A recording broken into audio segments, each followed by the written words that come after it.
Hi everyone, I want to introduce myself again. My name is Kara Peterson, and today I'm going to be talking about the cultural practice of Dias de los Muertos, or the Day of the Dead.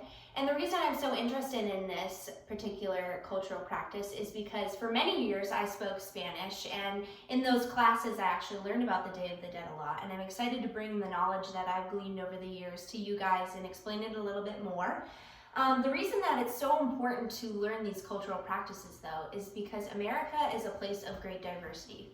Whether you know it or not, every single day you come into contact with people who come from different backgrounds, socioeconomic statuses, and have different practices than your own. And it's important as Christians, too, to understand those people and intentionally connect with them where they're at and the practices that they have.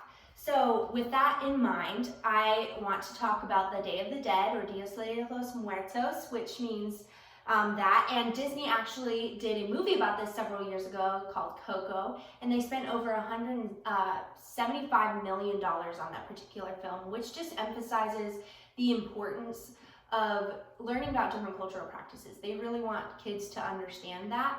And if you guys want to learn more about the Day of the Dead, I think it's a wonderful example of that.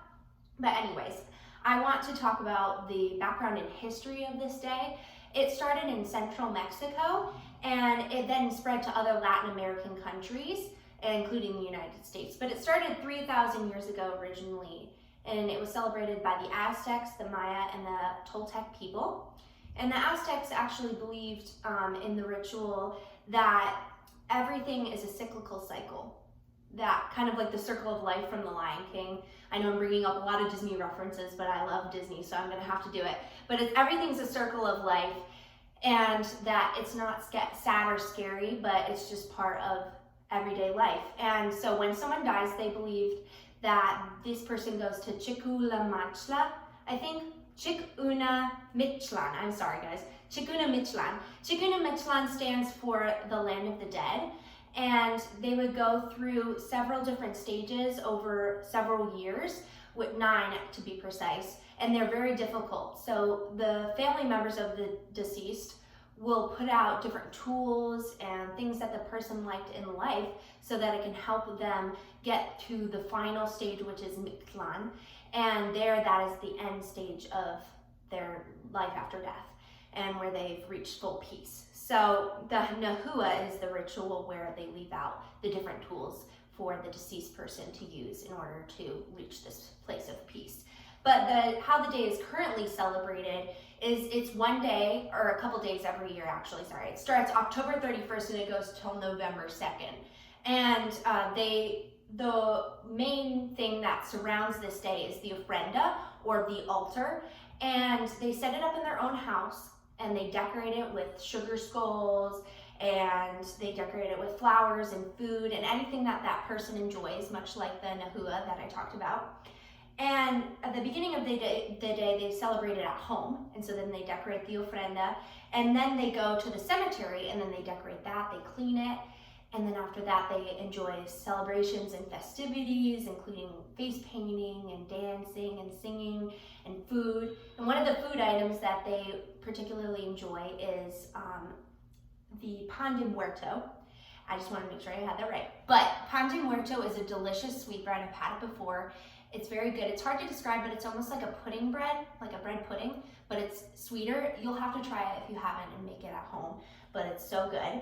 And I also want to talk about some important symbols that this day has in it, and it's the cempasúchil, and that's a marigold flower.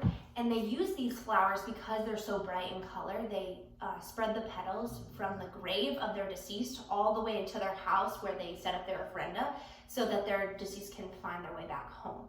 And that way they can enjoy all of the things that the ofrenda has to offer.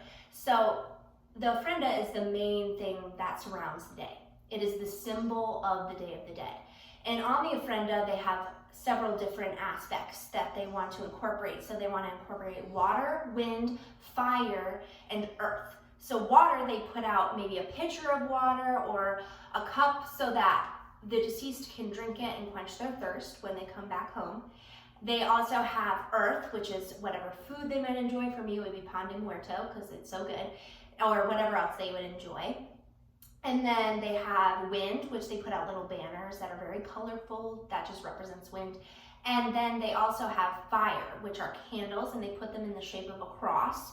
And it's not like a Christian cross, but it is representing the different directions so that the dead can find their way. It's a directional system. That's what it represents. And then there's also butterflies, which I thought this was very interesting.